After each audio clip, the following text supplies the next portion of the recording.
Alrighty guys, another little tool review on this ryobi grinder. Personally, I'm a bit hit and miss on this. This is the second one I've had. The first one wore the bearing out in here, started vibrating quite badly.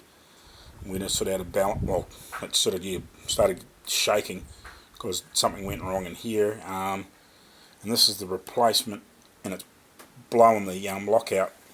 I'm not sure whether that was user fault or not because I wasn't using it at the time. But yeah, it blew the lockout for locking the wheel. But yeah, apart from that, I think for the 50 or 60 bucks that these are Australian, it's probably not a bad little welder. Not welder, grinder.